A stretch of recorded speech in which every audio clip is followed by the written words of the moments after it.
Hey everyone, it's the host of All Across America, Marco Vig.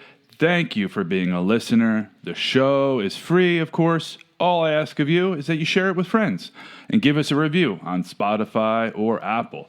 And it would be great to hear from you. We're on Instagram at All Across America or visit our new website, allacrossamerica.com. I try to respond personally to everybody who reaches out, so say hello. All right, on with the show. Podcasting from Portland East to Portland West, from Big Pine Key to Pacific Beach, and from San Juan to Guam, this is All Across America. Well, Punchy, it's great to have you on the show, and I was thinking, and please correct me if I'm wrong, there may be one or two other Juan Gonzalez's in the world, but there's only one Punchy Gonzalez. So that's right. We're very excited to have you on the show. You're a musician, a producer, an audio engineer, tour manager, music video director, and your career is taking you all over the world. So we're very grateful to have you here on All Across America. Well, I'm pleased to be here. Thanks for having me. Yes, sir. So I guess, my first question is, and thank you again for reaching out to me. And I do have a couple audio scenarios in my, podcasting endeavors that I'd love to hear your advice on. But first, I just kind of wanted to ask, of the five senses, why sound? You could have been a sculptor, I don't know, or a perfume maker, a cook. I'm not pretty enough to be a star. So, look, I always enjoyed, growing up, I loved music, and music's been part of my entire life. I don't know anything other than this. Yeah. So I got into audio engineering by accident because I originally started off as as a regular musician's tech. I was drum tech, guitar tech, that kind of stuff.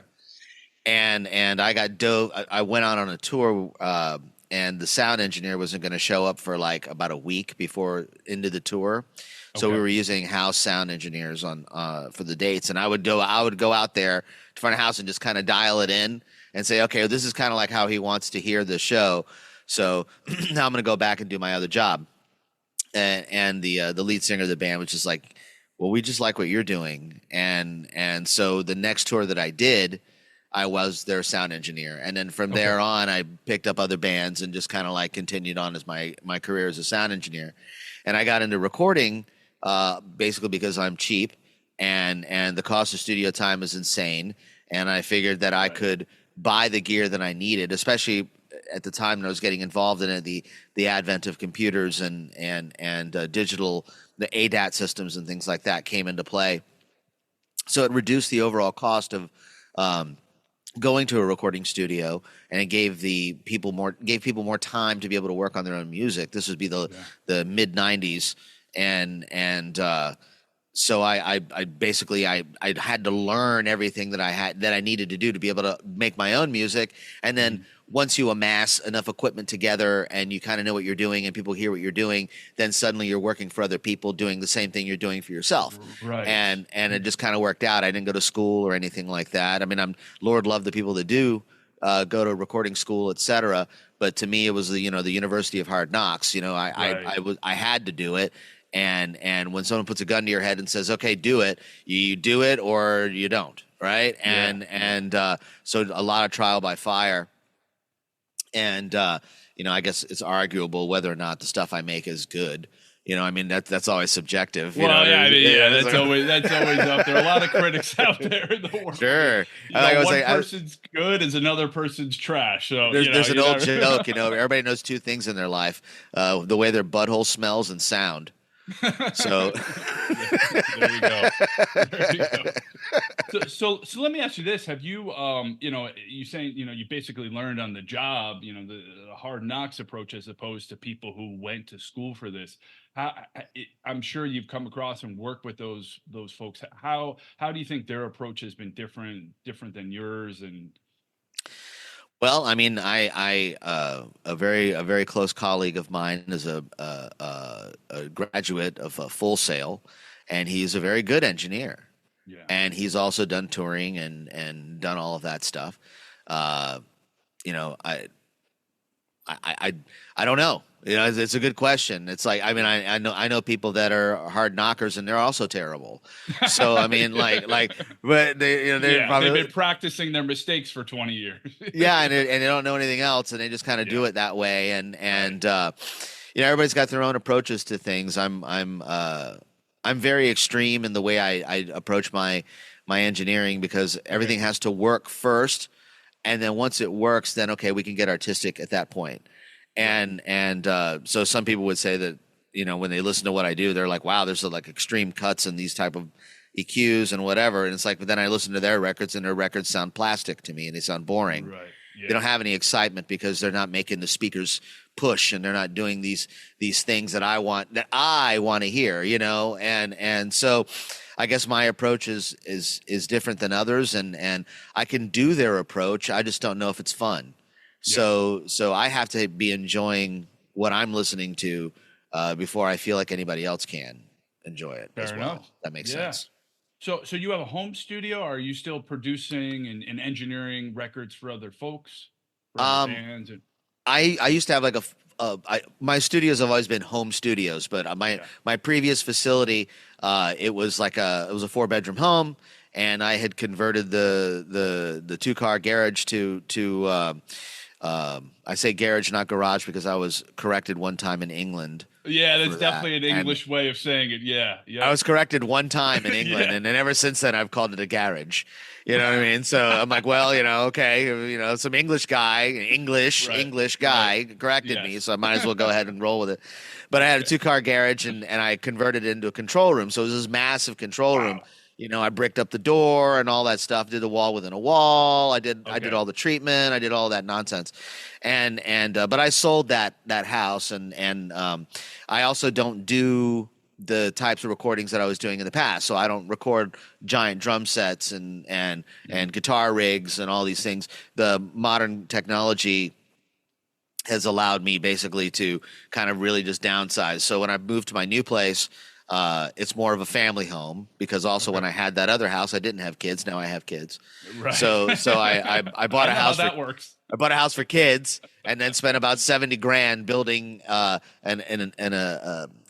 add-on, an annex, if you will, which is a big, like a control room and then a vocal booth. And then within my control room, I have like an electric drum set, and I've got a bunch of guitars hanging on the walls, and everything's done through software these days. So I'm still doing records for other people. I'm still doing mixing and mastering for other people. That's my primary work in the studio is mixing and mastering for other people that have recorded at home or recorded at other studios, and they say, hey, I need you to come in and I need my drums edited, or I need the song mixed, or I need the record mastered, that kind of thing. I call it mail order music. So you know, they upload it to my Dropbox. I take the files, I do what I have to do, I upload it to the Dropbox, I send them a PayPal invoice, they PayPal me money, we move forward, everybody's happy. Yep. You know, sometimes I'm accredited, sometimes I'm not credited. I don't care. Money talks and everything else walks. So Fair enough. you know. So maybe you could talk a little bit more about, I guess, the sound engineering versus the production part. And I guess my understanding is the sound engineering is before and during the recording, and then the production is after recording. Nah, production. Well, okay. Production is like the overall thing, right? So like in a movie, a producer is the guy that secures the sets, secures the props, secures the money, gets everything ready to rock. If the director says, hey, I need this kind of lighting for this thing, the producer goes and gets it, that kind of thing. In music producing, it's usually a guy that acts like the fifth Beatle who says, you know, you can play that better. This song doesn't hook me. It should go faster, that kind of thing. Okay. So when bands self-produce their records, it's them saying, I just need somebody to twist knobs for me. I'm going to determine the artistic movement of the record. Gotcha. The overall sounds of the record, the type of snare drum sounds, et cetera, whatever. So a producer would act as the fifth Beatle, essentially. George Martin is that medulla oblongata of the Beatles. And so those guys were brilliant songwriters, but George Martin knew how to make it work in a studio. Right. So he was the guy that hired the string ensembles and stuff like that, and cut all the tape and did all of this little magic stuff that we hear as Beatles records today. And the same thing goes for the guys like Roy Thomas Baker, who produced all the early Queen stuff, Mac, who produced the later Queen stuff, that kind of stuff. Okay. So, and there's a lot of musicians that go into producing records because they watch what those guys do, and they say, "Hey, I can sit in the back of the room in a chair and say, do that again." right. You know, right. There's a joke that's like, how many record producers does it take to change a light bulb? I don't know. Oh, man. Well, I don't know. You tell me what you thought about that. Right. Yeah. And that's basically it, Yeah, it sounds like a pretty good gig. I can see why. Yeah. At the end of the day, the engineer is the guy that's got to make the producer's vision work on record. I see. Okay. Given with the budget of the record allotted and stuff like that. So when you're in a studio, you have X amount of time to be able to do what you got to do, unless you have your own facilities, and then your deadline is determined by your record label, if you have a record label. And in the case of me, who doesn't have a record label, who's just doing it all indie because I don't need a record label to do what I'm doing. Right. Yeah. In other words, like nobody's selling pieces of plastic anymore, so I don't need a record label per se to give me microcents on a stream. I can get microcents on a stream on my own.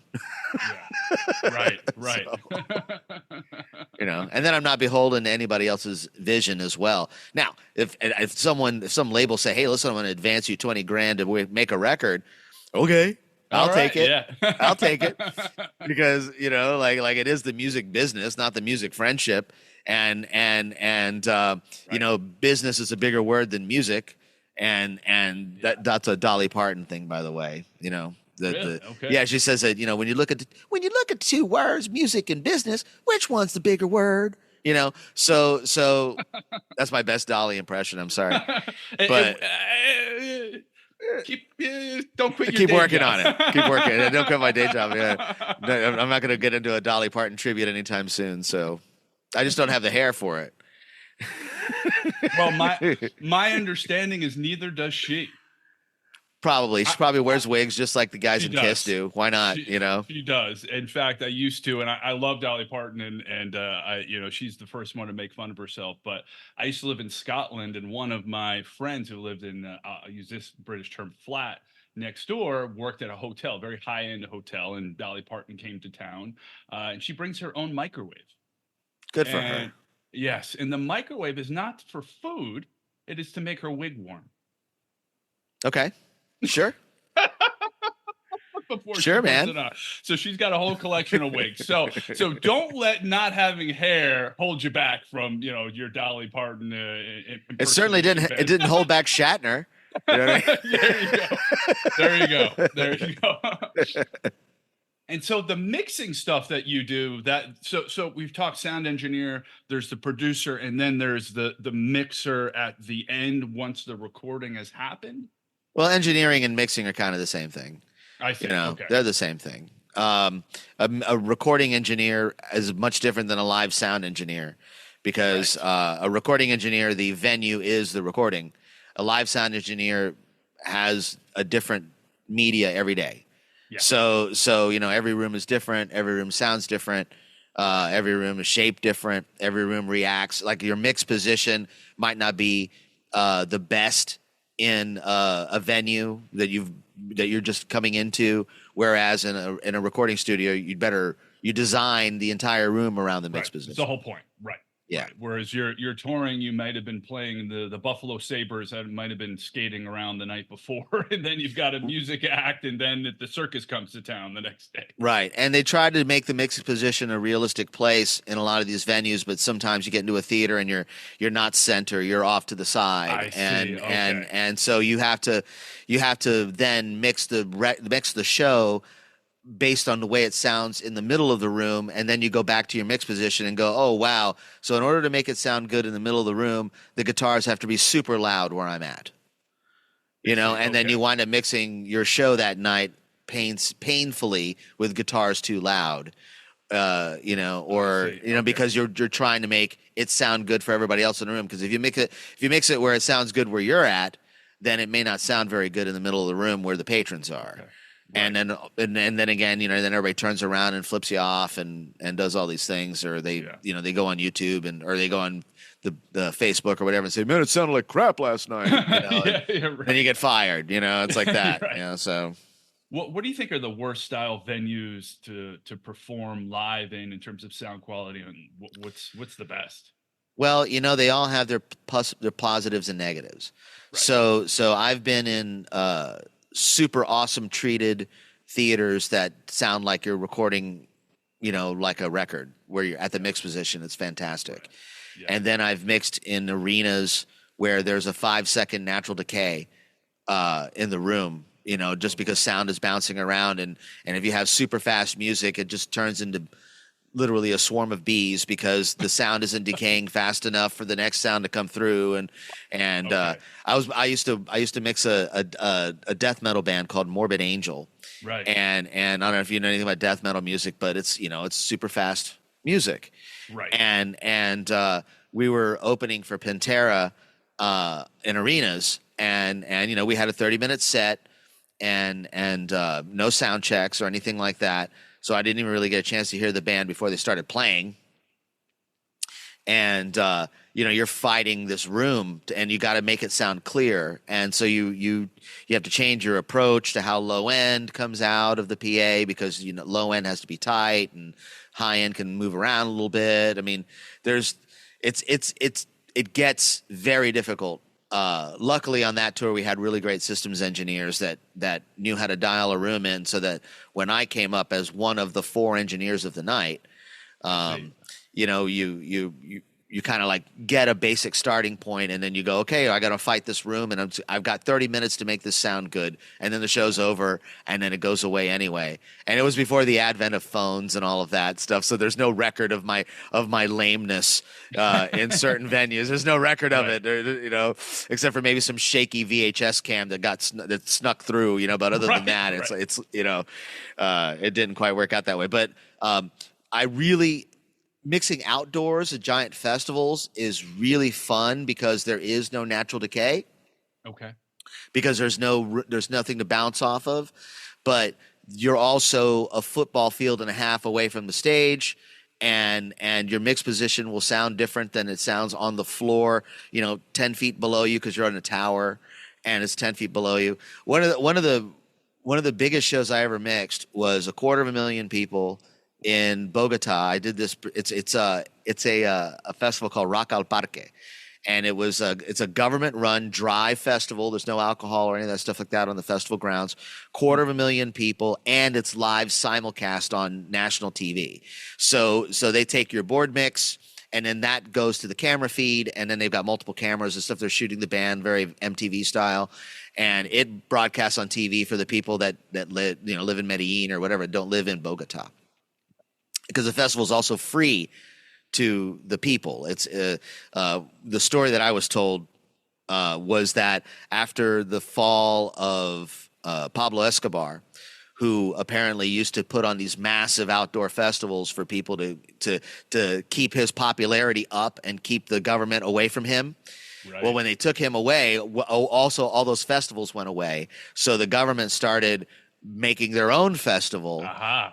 To kind of counteract it. And it's like a 4-day long thing. And one day is all heavy metal music. One day is pop. One music is regular rock and roll. One is Latin music. And they literally just swap out these 250,000 people based on the flavor of music that's playing.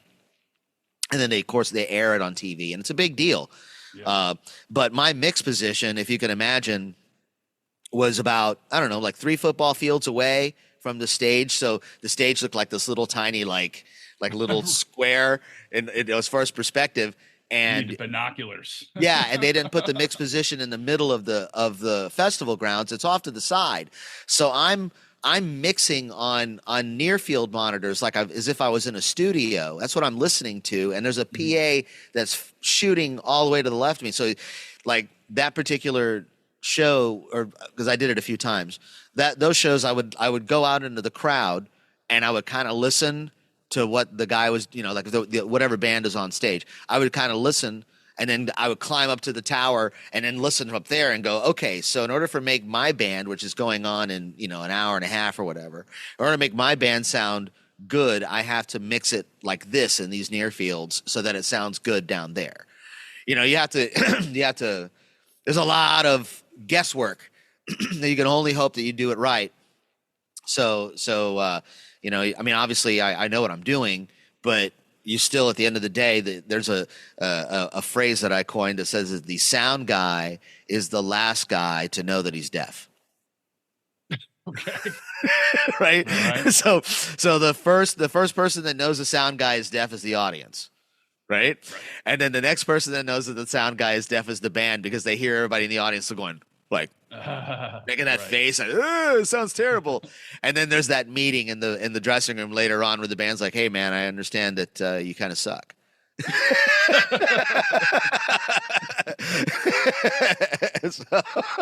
Right. So what's the hierarchy like on a world tour of that caliber? Where does the sound guy fit in? Well, my job was always a combination job. So I was always the tour manager / sound man. Oh, wow. So, Okay. so I would rank just below the band in the hierarchy, because it's basically like, band management and then tour management on the tour. So there's band management. Band management handles all the aspects of the business of the band, where the relationship with the labels, relationship with publicists, relationships with the booking agents, that kind of thing. And then the band manager typically hires the tour manager.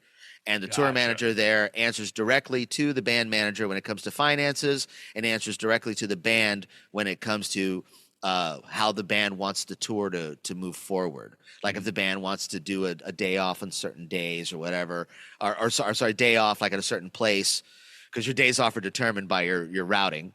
So you can only, I don't know, on a U.S. tour or a European tour, when you're in a bus, you can only go X amount of miles or kilometers before the driver has to take a break, and then the breaks are determined. There's all these laws, and you have to fit within all of these frameworks. So a tour manager does all the logistics of the tour, make sure the hotels are booked, and make sure the crew is paid and that kind of thing. So I always worked pretty high up, and I don't think that I was ever fired from any job. I think that jobs just kind of ended. Like I worked for a pop artist, and we were based out of New York, and I don't want to. I'm not dropping names. So she was. Let's put it this way: that her dad was very rich, and her dad was very powerful in the music industry, and she wanted to crack. She wanted to go at the world of being a singer and a songwriter and a performer. So for about 3 years, we did a bunch of touring, a bunch of fly-ins, television shows, all kinds of stuff. And then one day she was just like, yeah, I'm just kind of done. I don't want to do this anymore. Wow. And so just like that, like myself and her entire backup band just stopped working.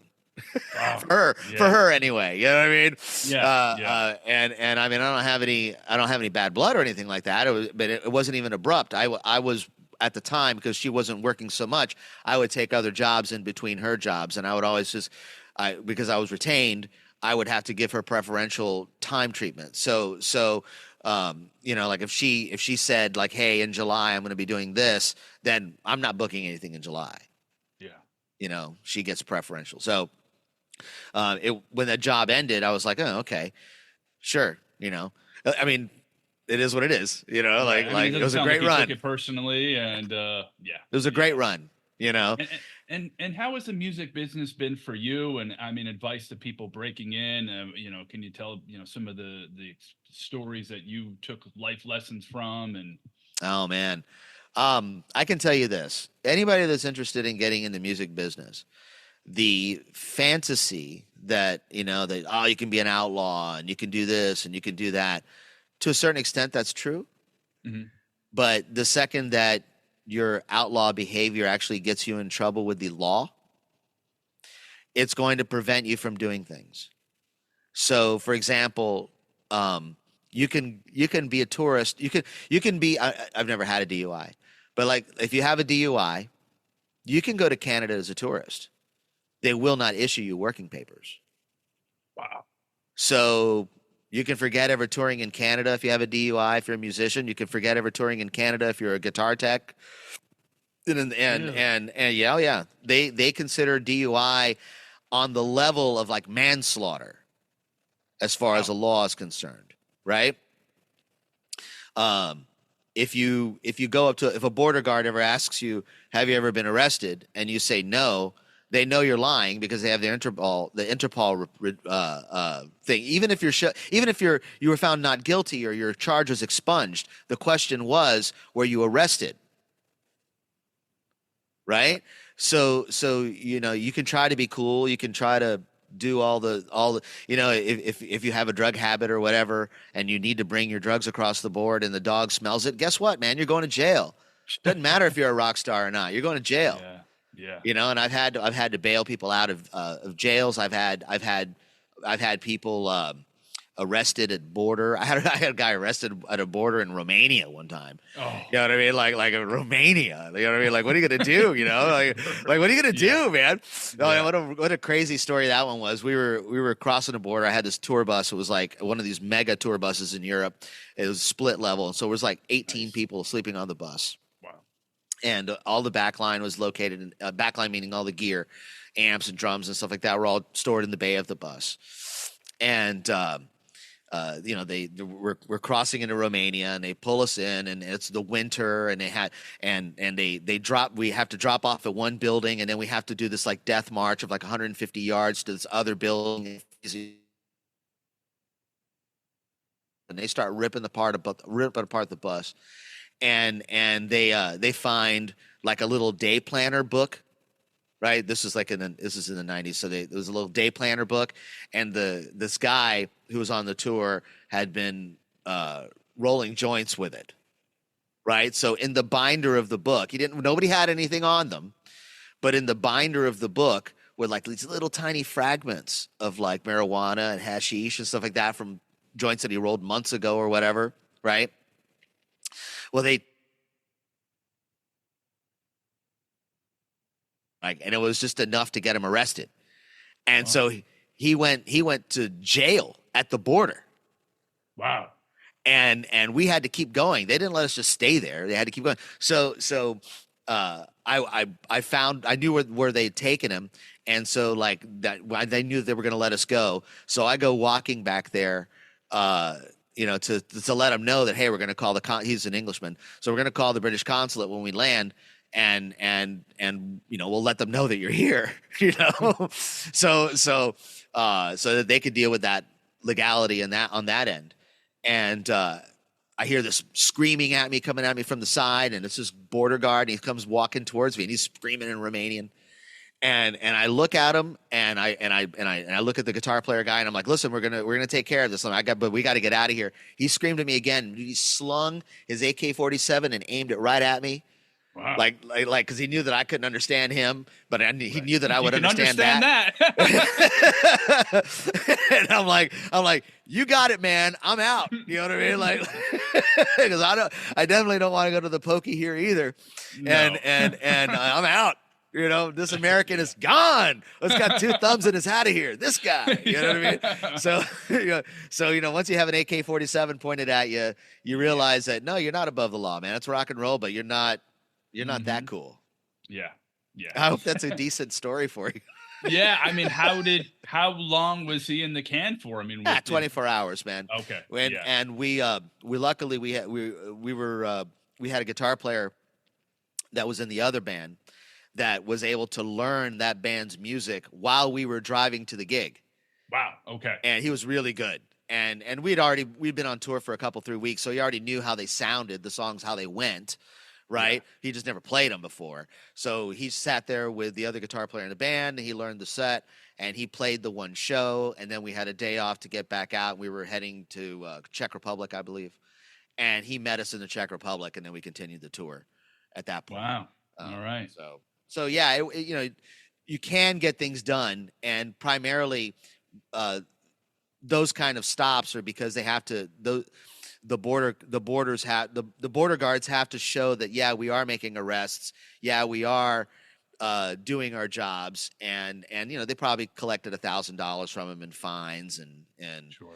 Yeah. and let them go. I mean, what are they going to do? Keep them in the pokey for a couple of grains of what they consider to be a narcotic, but everybody else doesn't. Yeah. You know. Yeah. So And where this do is I mean? this is in the late '90s, so keep that in mind that the attitude towards marijuana was much Different than it is today. than it is today in the States anyway. Not so much in the Netherlands. It's been whatever in the Netherlands for a long time. Right. But yeah, there you go. So you've toured all over the world. What are your favorite cities, least favorite cities? Like, are there cities that are universally known as great places to play, and vice versa? Well, okay, I got to tell you, um, some of the worst places to play are in the U.S.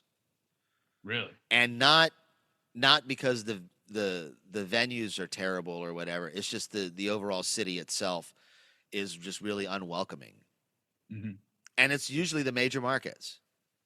So and it's because they just it's too crowded. So for example, if you have a big tour bus, uh, or more than one tour bus, and you're playing in California, you're not going to park at the venue, so it's very inconvenient. Playing in New York, it's very inconvenient. Yeah. It's not like you're better off playing in Iowa where there's like plenty of bus parking and all that. You're going to have a more comfortable time there. Yes. But I like to say this. This is my politically correct way of talking about the world. Every place is awesome, and every place is terrible. Okay.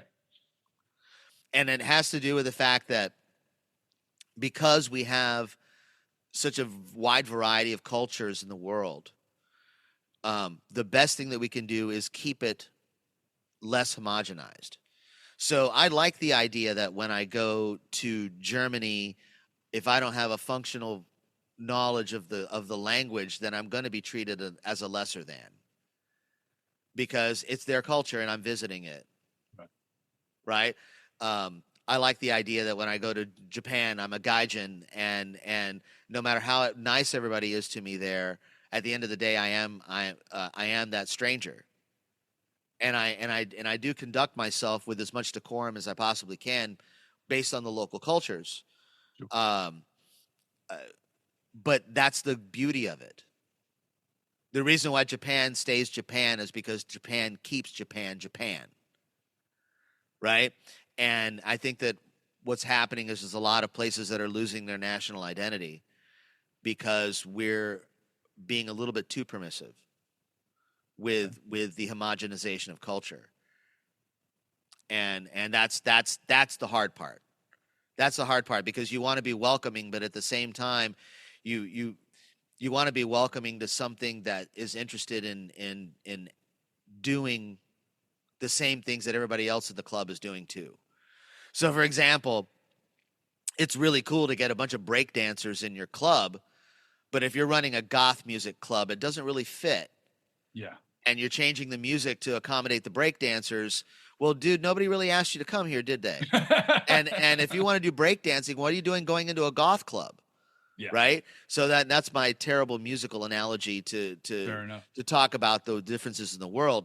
I love touring Europe. I love touring Asia. I love touring the U.S. I love touring Canada. I love touring South America. Matter of fact, I'm getting ready to do a 2-week tour in South America starting next week. Nice. With who? Yeah. It's with Symphony X. So Symphony X, if you've never heard of Symphony X, I'm not familiar. The best way to describe it is like it's heavy Yes, or heavy King Crimson. So it's great guitar. Like, everybody in the band rules as far as a musician is concerned. The singer's fantastic. Singer actually also sings in Trans-Siberian Orchestra, which is the Christmas metal thing that they do. Yes. And but Symphony X is this really great band. They're one of those few bands that actually will let me. Well, I will actually dust off my lanyard and go, all right, I'll go back on tour, because I retired. I retired like 9 years ago from the touring game. And when I started having children, I was just like, I'm one of those old dads. I started having kids at 44, and well, you find the right person to have kids with, and you don't pass up the opportunity, Right. And there's a lot of people that find the wrong people to have children with, and then their life is miserable. And I didn't want that for myself ever. Yeah. So I waited until the right one came along, and it changed my world. But I wouldn't have it any other way. That's great. So Great. yeah, but anyway, I'll dust off the old lanyard and I'll go out on tour with Symphony X because it is such a joy to mix that band. You know, with the level of musicianship and the accuracy and the fantasticness of that band. It of course I want to be involved in that. Of course, you know, And what's their percussion setup like? it's one drummer. Okay. His name's Jason Rulo. He's fantastic. Just like I don't want to say machine because that always has negative connotations. But the guy, Particularly for drums. yeah, the guy is consistently badass. Is that the best way to describe it? You know what I mean? Okay. Like I, he's just really, really, really good at what he does, and it's something that a lot of people cannot do. And I'll leave it at that. I want the audience to go check out Symphony X. Because it is really, really cool stuff. If you're into, you know, metal, this is what this musical genre is called, progressive metal. So, you know, like progressive meaning that they have odd time signatures and they change tempos a lot and Right. and the you know that kind of thing. Metal because the guitar playing is just shredzilla, you know, guitar playing. I mean, the keyboard player rules, the bass player rules, singer rules. I mean, it's 5 guys in the band. They don't do any playback. There's no backing tracks or anything like that. Wow. These guys are just out there, just knocking it out of the park, and it's a joy to mix. And they're super cool dudes too. So I wouldn't want to, you know, go back out on tour with a band that is a pain in the ass. Sorry, pain in. Fair enough. I mean, I don't know how I don't want to mean, be I don't want to get profane on your show, but a that's pain okay. a pain in the tuchus. You know what I mean? You know. Fair I lived enough. in Brooklyn for a while, so I learned enough Me Yiddish. too. Me too.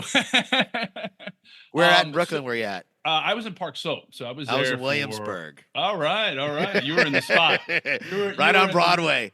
Right on Nice. Broadway, man. Nice. Yeah, it's a good spot. I mean, it's changed a lot. It's changed a lot, and it's no longer the place to go if you're a struggling musician. It's hard to make it in New York. It really is very expensive.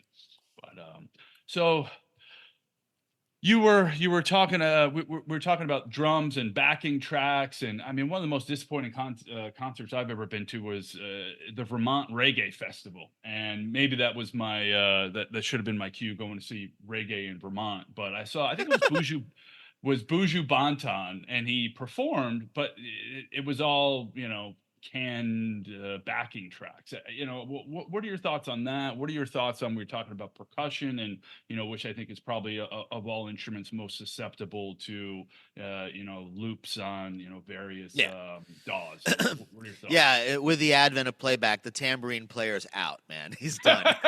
The guy that plays bongos and tambourine, he's out of the band. They're on the bread line. Yeah, the backing tracks are going to take over. All right, look, backing tracks are a means to an end, meaning that I played in bands with backing tracks. All my bands have had backing tracks. Okay, and that's because I do everything. Right? So I don't have 9 arms. I don't have 10 arms. I can't play all these instruments at once. The budgetary constrictions of bringing somebody on to play the flute on that one song is stupid. You know what I mean? There's reasons why people do backing tracks. A lot of the pop artists, their shows really center around dancing. And so the backing tracks come into play because if not, you're going to hear a lot of because they're jumping around, you know what I mean? Right, And it's spinning right. around and they're hitting the floor. And I mean, like, okay, so does that mean that their form of art is less valid? No, because you're going to see this performance and you're there to be in the presence of. That's it. You're there to be entertained. Right. And in those giant shows, there's a tremendous amount of automation with lighting and with scenery movements and things like that. So all of that is time coded and put onto the playback projections. That's all of that stuff has to synchronize. And in order for that to synchronize, you got to have a badass drummer listening to the click track and following the click track, and then the band follows the drummer. And everything just kind of works at that point. So you look, one of the greatest shows that I ever saw, this is in the early 90s, or I guess it would be 90 or 89 or whatever, was Queensryche Empire Tour. Okay. And this is the first time I'd ever seen anything this ridiculous. And they had 3 movie screens going on. The band Queensryche was there on stage, playing the material. And it's very obvious that they were a click track because Scott Rockenfield, the drummer, had his cans on and he was listening to a click. And it had to be because there was so much projections going on and there was so much lighting and lasers and all this stuff. And it's all perfectly timed to the beat. And everything is just going and going. And it doesn't mean that the band wasn't singing and they weren't performing. They were. But there was keyboards that were happening and nobody's on stage playing a keyboard. There was like reverse echoing effects and all this stuff happening. And you can't have a reverse effect until it's been played. So if it's there, that means that it's on a track of some kind. And that doesn't change the fact that Queensryche still kicked it in the tuchus that night, right? The show is spectacular. Yeah. Right? It was a spectacle. So you're going to get that spectacle out of Janet Jackson. You're going to get that spectacle out of oh my God, Taylor Swift. Taylor Swift. You're going to get that spectacle. Right. Right? And you have to because you got millions of dollars worth of production in the air. And if anything's out of sync, that's all anybody's going to talk about. Yeah. Okay, now you've got, I don't know what Buju Banton's did he have a band or was it just him and a playback? It may have been him and one other person, but it was mostly a playback. Yeah, that's probably a budgetary concern. Yeah, it was clear. It was just like they were. He was probably getting paid like squeezing. $5,000 to be there, and if he brought his cousins to be, all 10 of his cousins to be in that band, and he would, nobody makes any money. Split it. Yeah, exactly. It was particularly lame to me. It is lame, but yeah. What are you gonna do, man? I mean, that's the nature of the beast, and it's unfortunate, but yeah, what are you gonna do? What are you going to do? I appreciate the entertainment quality of seeing a Taylor Swift and a Lady Gaga where they are putting on a show. They're putting on a spectacle. And, it's almost a multimedia experience in that respect. In that you're not only going there to see musicians, you're not going there to see the song. You're seeing the costumes and the light show. Pyrotechnics, the lights, the video screens, all that. So, I mean, I'm all about entertainers, and I get disappointed when you go to see a musician and they start talking about their political beliefs or anything like that. I'm of their Nirvana. Here we are now. Entertain us. It's like, and then Nirvana was kind of a political band too. But I mean, I'm with you, man. I'm with you with the music that I make. There's no politics involved at all. Yeah. I don't believe in any of that stuff. I mean, I have my little things that I talk about, but nothing. I don't want to. Yeah, primarily it's just me picking on people as opposed to picking on ideologies. Fair enough. So like on my new record for all nerd kind. Yes, tell us about that. There's a song on there. It's called "Sign of the Times," and that particular song is about people that go online and they troll each other and they have to get the last word and they argue with people they don't know and all this stuff and they're all passionate about it and I'm guilty of that myself. So it's not like I'm not going to lie, but there's definitely people that seem to make it their profession, and that's all they do is complain. Right. And so I had to write a song about it because it's funny. And also on the record, there's this song called Woke, and it's this 7.5 minute long, overproduced argument between a woke and a non-woke person done in the Jeff Steinman Meatloaf music style. So it's ridiculous. There's orchestras. I hired a girl singer named Samantha Martin, who she's from Orlando. She's a great singer, and I hired her to be the girl singer in the Meatloaf song. And I hired a horn section out of Chicago, but other than that, I play everything else. But I wanted it to be just stupidly overproduced and ridiculous. So, uh, and again, and the whole point of that song is that after the initial arguments, when it gets into the duet section and they're singing together, you realize that both sides, woke and non-woke, basically say the same things to each other. That Right. and there's no really any argument. It's just a question of opinion, Yeah. and we can all get along. And have different opinions. We're supposed to. We're supposed to. Yeah. You Yeah. know. And that's the whole point. And the rest of the record is all about science fiction and toys and nerdy Nice. stuff. Because And I it's got like a 90, it has a real 90s sound to it. Would you say that's an accurate description? I mean, what were you going for in the sound? well, the primary thing is I bought a Brian May guitar, right? You know who Brian May is? He's a guitar player from Queen. Right. Okay. Okay, he had his very distinctive guitar tone. I'm a big Queen nut, and so I bought one of his guitars from his factory. He has his own guitar company, and they're duplicates of the guitar that he used, same Hmm. wood, that kind of thing. And I bought one and I used it exclusively on this record so that I could get that Brian May tone. Hmm. Because since I play all the instruments on the record and sing all the vocals and do all that stuff, my idea when I approach different songs is like I try to put together this fake all-star band where I mimic playing and sounds of famous players to be in my band. It's me. Gotcha. Right? So yeah, and that's the whole point of Cosmic Punches. It's kind of like it's a hodgepodge of the greatest hits of audio per se, Wow. uh, uh, all kind of thrown into one, and served on a stick, deep fried and served on a stick. That's the idea. Nice. The easiest way to consume it. And I as of the previous record, the Club of Nerd Dads, and this one, For All Nerd Kind, I went away from the traditional sound of Cosmic Punch, which was a mixture of nerd songs and like your typical love songs, and I went straight up nerd. So it's all about nerd and pop culture and fun and escapism, as opposed to this message that I'm sending you, man. I'm sending Right. you a message, Right. and girl, I love you. I mean, that stuff's been done already. There's so many people out there saying, girl, I love you, Once or and twice. Yeah. listen to my message and politics and you suck. And I'm not really into that. Yeah. I got enough of that in my world. I wanted to write escapism. And that's the Nice. whole point.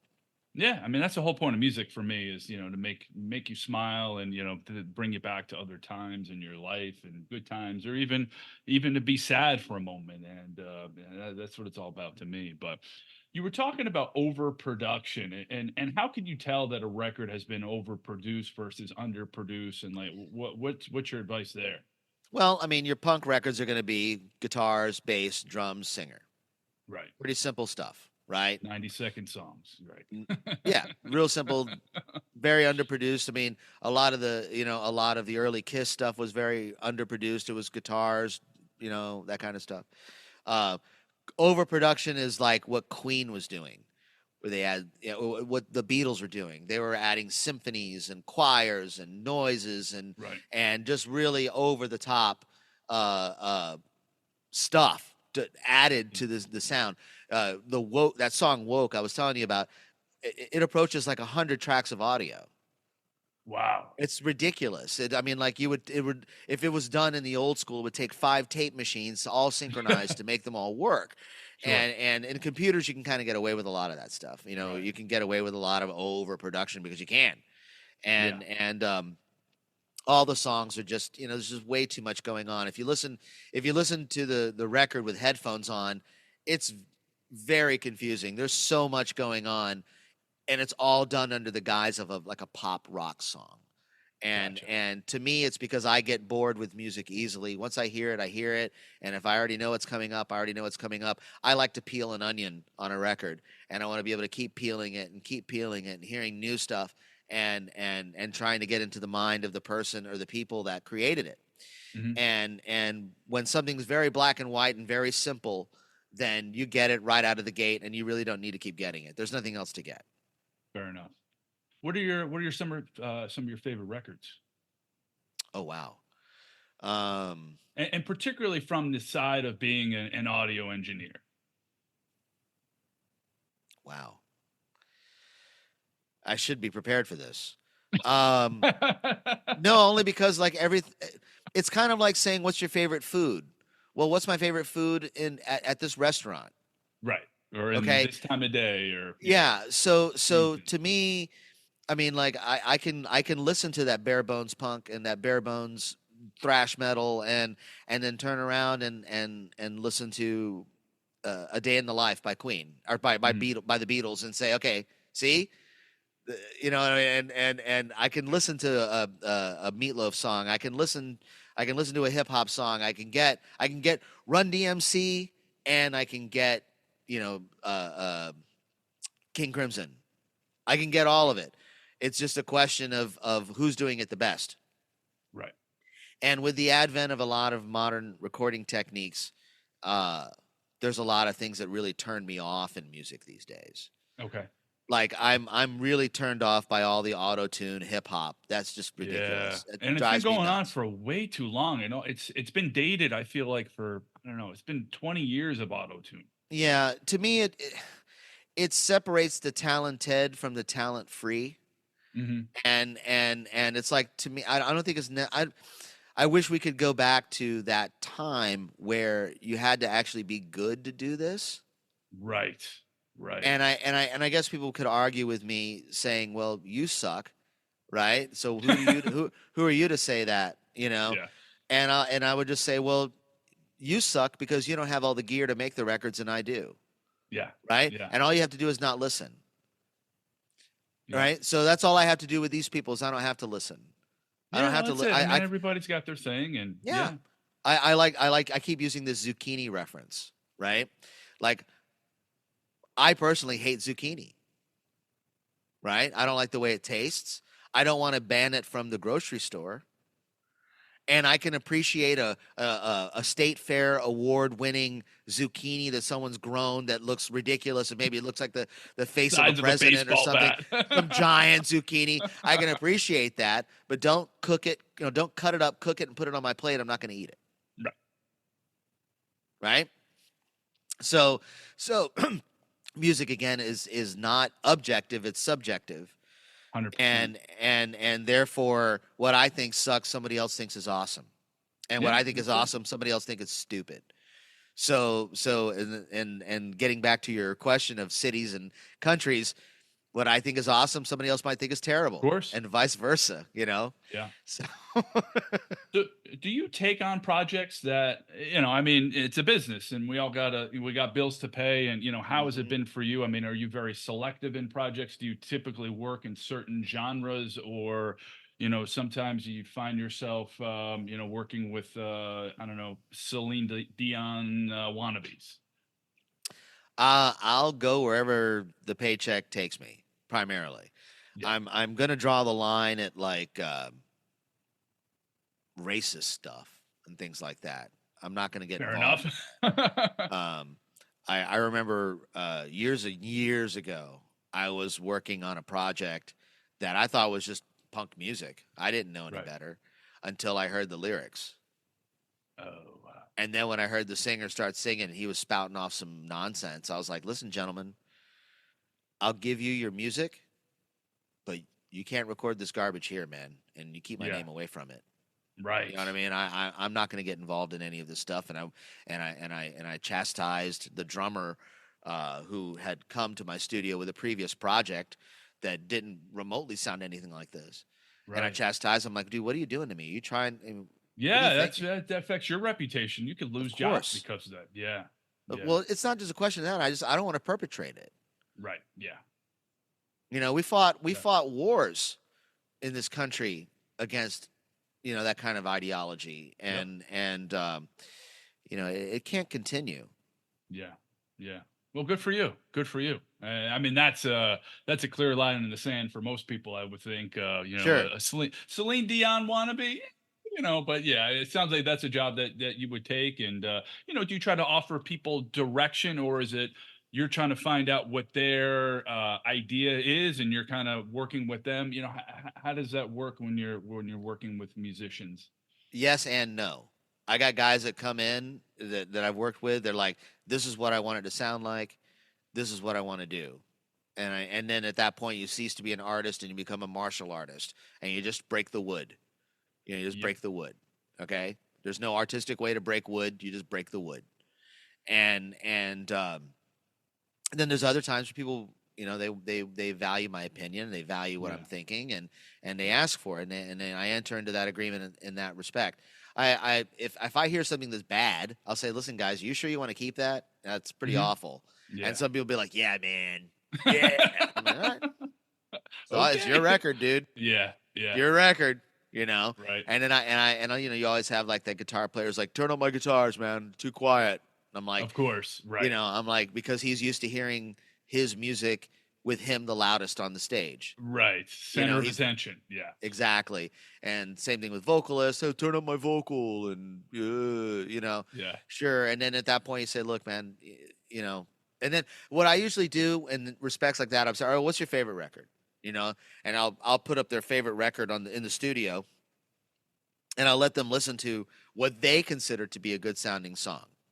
Gotcha. And then I'll play their song and say, you see, the guitars are too loud, dude. We got to turn them down a little bit. There you go. There You know, go. you got to give them a frame of reference because their ears automatically tune to whatever it is they're hearing. And Yeah. that's also a dangerous thing in sound engineering, is that your ears trick you into thinking something's sounding good because your ears are actually fatigued and Wow. you've been listening for too long. And so therefore, you're losing your high end senses, you're losing your low end senses because you're dumbed Never down thought to of it. that. There's these little muscles in your ear that contract and expand based on sound pressure The levels. smallest muscles in the human body are in the ear, if That's I right. remember correctly. Yeah.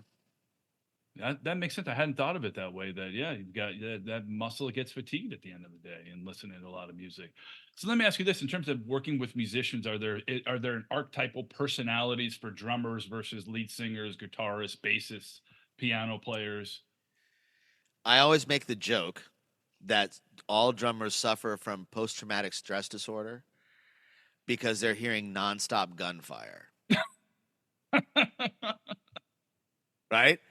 Like a drum kit, when somebody's smacking on a drum kit, it's as loud as a gun range. Yeah. Okay. So imagine, gah, gah, gah, gah. That's like sending a round down range, like every, like, you know, Right. every half For second. an hour and a half. Yeah, right. So, that's a joke. And of course, there's a lot of great drummers out there. Drummers are their own thing. Guitar players are their own thing. Singers are their own thing. They all have their own various personalities that are really amusing and sometimes annoying and sometimes delightful. So it really just boils down to what their personality is before they start doing whatever it is they're doing. Gotcha. What was it? Was it Bill Cosby? Bill Cosby made a joke about this, about cocaine. Do you remember? I don't know if you remember. I know I'm quoting Bill Cosby. Should I be quoting Bill Cosby? But It's fine to quote Bill Cosby. This is back before he was a rapist, you know. So we can quote old Bill Cosby. He was talking about people asking. He asked people, you know, why do you do cocaine? And he's like, well, because it amplifies your personality. He's like, but what if you're an asshole? Right. Yeah. Great. Twice the asshole, right? Just what we need. Yeah. So a musician that's already a jerk to begin with, and then he straps on an instrument, and people tell him that he's great. Now he's going to be an egomaniac jerk. Right. Yeah. Right. So what's your advice for like being on tour and, you know, working and getting along as band members, and you've got all the hangers on and you've got the, you know, the production and the back of house crew and the musicians? How does that work week after week and, you know, country after country, city after It's a city? job like any other job, man. It's just like Yeah. clocking into the grocery store and putting on your apron and bagging groceries. Yeah. You know, if you know what you're doing, it becomes not monotonous, but it becomes Routine. predictable. Yeah. You know, you do get wild cards with you know, unless you're touring at the level where you have your own stage everywhere you go, or a set size stage everywhere you go. If you're touring clubs, venues, that kind of clubs and theaters, that kind of thing, every day is going to be a different looking stage. The room's going to sound different. You know, you have to learn how to adapt. You know, some guys, they bring all their gear with them, so that at least they have that safety blanket. A lot of tours, they'll use whatever house gear is in there. they'll bring their amps and drums and stuff, but they'll use whatever Right. house gear's in there. And then, it's up to the engineer to learn how to program every console that's out there, and Right. learn how to drive every car that's out there, and so, it does take a certain amount of skill. It takes a level of skill and Yeah. patience, and some people are cut out for it and some people aren't. Yeah, yeah. Well, I mean, you've made a career out of it after all these years, and you're still trucking and making great music. So, thank you to the world for putting the sound out there. How yeah, you've got a record out. How can people find out more about you? All right, so here's the pitch. Go to cosmicpunch.com. That's All right. COSMICPUNCH.com. And when you go there, the homepage is going to have this album cover. And if you For click all on nerd it, kind. yeah, for all nerd kind. Um, you click on the album cover, it's going to take you to the page that shows you where it's available on streaming. Right. I have a new music video out for the single on the record is called "I Love Anime." It's Nice. self-explanatory. I love anime. I spent a year doing all the CGI work on the Wow. video. It's a fully animated. All your favorite anime characters are going to be in it. They're all going to be dancing and being silly. And there's also a 3D version of the same video if you have a Meta Quest or the Apple Eyes or whatever they're called, Okay. and you go to the YouTube app on the Meta Quest, you'll be able to see the video in 3D. Wow. And it's a lot of fun because it's like basically it's a first person perspective video of being on an amusement park ride. That the amusement park ride is this cavalcade of characters. It's almost like it's a small world for anime characters, if you will. Right. And I'm such a huge fan of the genre, and I wanted it to be a tribute to the genius Japanese people that created these wonderful shows and movies that I were such a big part of my life and are a big part of a lot of people's lives, because anime Yeah. is clearly a big thing, you Yeah, know. for sure.